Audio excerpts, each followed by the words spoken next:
What's going on, everyone? Welcome back to the channel. My name is Ben Reeve, and this is the Hoop Show. And we're going to review the Cats versus Fremantle on the weekend just gone. It was round 7 of the AFLW season 2023, and the Cats had a very, very nice win, 24-point win against the Dockers. 6 goals, 11, 47, 3 goals, 5, 23. Chloe Shear was one of the standouts with 2 goals and 3 behinds, assisted by Shelley Scott and Becky Webster with a goal each. Amy McDonald and Prez Parkes had the ball on a string as per usual, and Eamonson bobbed up as well. She's starting to get a little bit more of it, which is nice as well. On the other side of the ledger, Ty, Veria and Antonio had a goal each as well, and Ty was pretty handy with the possessions there too. But pretty much one-way traffic, really. From what I could see, it looked like Geelong was well ahead of Freo in pretty much all aspects of the game. Were dominating pretty much everywhere. I did have some nervous moments where I thought after that first quarter we were going to do what we normally do and just fall away again. But thankfully the girls came with a different attitude this week and must have just worked on some things and fixed up some areas of their game that they needed to, because that was a bit of a worrying trend. So hopefully against, I think Collingwood next week's a little bit better of competition. We'll come to that in a second, but I think hopefully we've sorted some things out there that were troubling us that maybe cost us a game or two in the last few weeks. So anyway, the crowd, was it 2,000, just a little over 2,000, so maybe a little poor in terms of crowd numbers. We really want to get that up to about 5,000 if we can. That'll be a good crowd size for an AFLW game at GMHBA or Cardinia Park, but we'll get there one day, hopefully.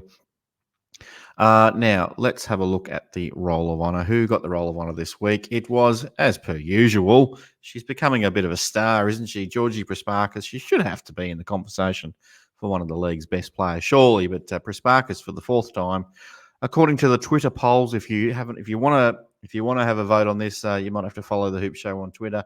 Prespakis 4 weeks out of 7 there. I was hoping Amy McDonald might get a chance this week. Killed it. I think she got 10 coaches' votes, but according to Twitter, wasn't the best, second best, but still not enough to get on the Roll of Honour. We haven't had much variety on the Roll of Honour this year. We want to get a few more of our Cats players putting their hand up. That would make a good team if we made it hard for us to pick every week. All right. Pretty good game, really. Really happy with the team, the way they played.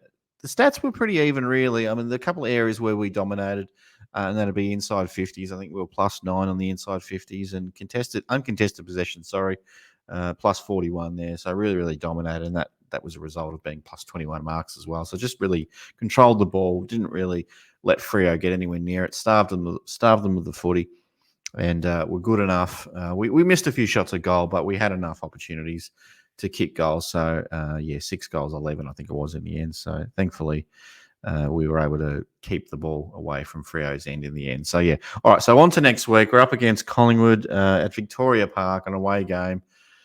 We're ahead of Collingwood on the ladder.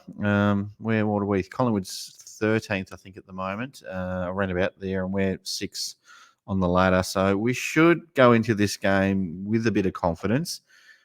But I should also point out that a lot of these games from these teams in the middle of the ladder, I'd say Geelong's kind of in that bracket as well. You don't know. It's the best team that turns up on the day. It's not one of those, top 4 teams versus a bottom 4 team situation where they're pretty predictable. These middle tier sort of teams like us and Collingwood and a few others, you just don't know. So hopefully we'll come into this game. It's a real big opportunity to set ourselves up for a home final. We're currently 6th. If we need to probably win 2 out of the 3. I'm guessing, hopefully, all 3 of the remaining games to get a home final. It'd be great if we could get that down at Cardinia Park. It'd be fantastic. I think top 4 is not really realistic this year. Maybe in years to come, that's something we can talk about. But a home final would be great. It'd be nice to get a win in the finals, make a semi, see how we go from there, give ourselves a shot at, maybe who knows, we'll be playing a Brisbane or a North Melbourne or something like that in a semi-final if we get that far. And look, the wheels could still fall off and we don't even make the finals. Let's not count our chickens too quickly, but before they hatch. But that's a possibility. So yeah, look, the Collingwood game's on a Sunday afternoon, around about 1 o'clock at Victoria Park. So if you're down that way, check it out. The last time we played them, it was the Pies by 4 points in a very, very low scoring game. I think we had 11 points to their 15 points. So not a great spectacle, that one. Hopefully this one's a bit more high scoring than that one was. And the last 3 weeks, I won't say the last month of footy anymore, but the last 3 weeks to round us out, as we know, Collingwood this week clearly, and then we've got Richmond, who are, I think there might be around the 8 as well, 8 or 9, something like that, and then Hawthorn, who's sort of bringing up the rear a little bit in 14th. So should win these games. Should the girls would be expecting to win them. The coaches would be hoping that they win them. As I said, best team's going to win on the day. It's just the way it is, and hopefully we just do everything we can, and we train well, we recover well. The crowd gets our crowd gets behind them when we've got a home game. I think the tickets for the Hawthorn game are on sale now, so if you want to get along to the last game of the year, GMHBA, the weather should be perfect by then. And then hopefully the following week as well, unless there's I don't think they have a pre-finals bye, but hopefully a couple of weeks in a row, if we can get that home final, we play Hawthorn round 10 and then the qualifying final, the elimination final at home, fingers crossed. And don't lose that game. Please don't lose a final. We need to win one. We had a heartbreaker last year, losing by a point, so it'd be nice to win one. I still think we'll probably finish, as I said, between 5 and 8. I think we'll make finals at this point where our season is set up. But we really need to be making, 5 or 6 on the ladder. That's where it needs to be. Who knows if we'll get there. Thank you for watching. If you haven't already, please like and subscribe. Help the channel. Go Cats, and we'll see you on the next one. See you, everyone. Bye.